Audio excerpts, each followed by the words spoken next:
ಸ್ನೇಹಿತರೆ ಎಲ್ಲರಿಗೂ ನಮಸ್ಕಾರ. ನಾವು ಇಲ್ಲೇ ನೆಲಮಂಗಲದಲ್ಲಿ ಲೋಡಿಗೆ ಬಂದ್ವಿ. ಪ್ಲಾಟ್ಫಾರಮ್ಗೆಲ್ಲ ಕೂಡ ಟಾರ್ಪಲೆಲ್ಲ ಹಾಸಿ ಲೋಡಿಗೆ ಬಿಟ್ವಿ ನಮ್ಮ ಗಾಡಿನ.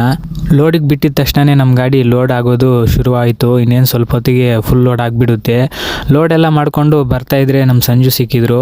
ನಮ್ಮ ಯೋಗಿ ಅಣ್ಣವ್ರ ಗಾಡಿಯಿಂದ ನಮ್ಮ ಗಾಡಿಗೆ ಜೊತೆಗೆ ಬರ್ತಾರೆ. ನೋಡಿ ಊಟ ಎಲ್ಲ ತೊಗೊಂಡು ಹೊಟ್ಟೆ ತುಂಬ ಚಿಕನ್ ರೈಸ್ ಎಲ್ಲ ತೊಗೊಂಡು ಊಟ ಮಾಡ್ತಾಯಿದ್ದೀವಿ. ತುಂಬ ಚೆನ್ನಾಗಿತ್ತು. ಹೊಟ್ಟೆ ತುಂಬ ಊಟ ಎಲ್ಲ ಮಾಡಿಕೊಂಡು ಅಲ್ಲಿಂದ ಹೊರಟ್ವಿ ನಾವು. ಈಗ ಸೀದಾ ನಾವು ಭದ್ರಾವತಿ ಮತ್ತು ಶಿವಮೊಗ್ಗದಲ್ಲಿ ಅನ್ಲೋಡ್ ಮಾಡಿಕೊಂಡು ವಾಪಸ್ ನಾವು ಲೋಡಿಗೆ ಹೋಗಬೇಕಾಗುತ್ತೆ. ಬೆಳಗ್ಗೆನೇ ನಾವು ಇಲ್ಲಿ ಅರಸೀಕೆರೆ ತಿಪ್ಟೂರೆಲ್ಲ ಬಿಟ್ಟು ಹೋಗ್ತಾ ಇದ್ದೀವಿ. ನಾವು ಇಲ್ಲಿ ಭದ್ರಾವತಿಗೆ ಬಂದು ಅನ್ಲೋಡ್ ಮಾಡೋದಕ್ಕೆ ಬಿಟ್ಟಿದ್ದೀವಿ. ಮಳೆ ಅಂತೂ ಲೈಟಾಗಿ ಬರ್ತಾಯಿತ್ತು. ಗೂಡು ಹಾಕಿರೋದಕ್ಕೆ ಹೆಂಗೋ ಬಚಾವು, ಇಲ್ಲಾಂದಿದ್ದರೆ ಟಾರ್ಪಲ್ ತೆಗೆದು ಹಾಕೋದು ಇದೇ ಒಂದು ಸಮಸ್ಯೆ ಆಗಿಬಿಡ್ತಿತ್ತು. ಮಳೆಗಾಲದಲ್ಲಿ ಲೈಟಾಗಿ ಬರುತ್ತೆ ಮತ್ತು ನಿಂತೋಗುತ್ತೆ. ಹಂಗೋ ಹಿಂಗೋ ಮಾಡಿ ಗೋಡನಲ್ಲಿ ಎಲ್ಲ ಇಳಿಸ್ಕೊಂಡಿದ್ದಾದ್ಮೇಲೆ ಮಧ್ಯಾಹ್ನ ಆಯಿತು. ಇಲ್ಲಿಂದ ಶಿವಮೊಗ್ಗ ಹೋಗೋದು ಒಂದು 3 ಗಂಟೆ ಮೇಲೆ ಆಗಿಬಿಟ್ರೆ ಮತ್ತೆ ಅಲ್ಲಿ ಅನ್ಲೋಡ್ ಆಗೋದು ಕಷ್ಟ. ನಾಳೆ ಅಂತಾರೆ ಅನ್ಲೋಡ್ ಆಗೋದು. ಅದರಿಂದಾಗಿ ಇಲ್ಲಿಂದ ಸ್ವಲ್ಪ ಬೇಗ ಹೋಗಬೇಕು.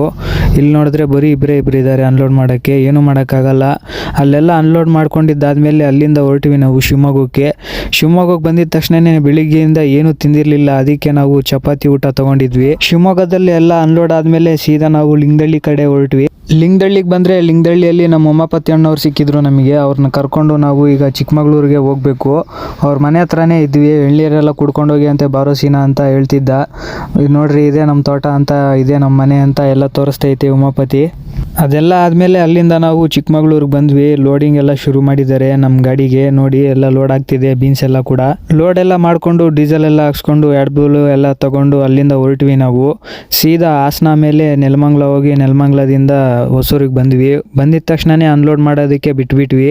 ಇದೇನು ನೋಡ್ತಾ ಇದ್ದೀರೋ ಇದೆಲ್ಲ ಕೂಡ ಹೊಸೂರು ಹೊಸ ಮಾರ್ಕೆಟು. ಇಲ್ಲಿ ನಮ್ಮ ಗಾಡಿ ಇನ್ನು ಸ್ವಲ್ಪ ಅರ್ಧ ಗಾಡಿ ಇನ್ನು ಬೇರೆ ಗಾಡಿಗೆ ಕ್ರಾಸಿಂಗ್ ಆಗ್ತೈತೆ. ಈ ಗಾಡಿ ಮಧುರೈ ಹೋಗುತ್ತೆ.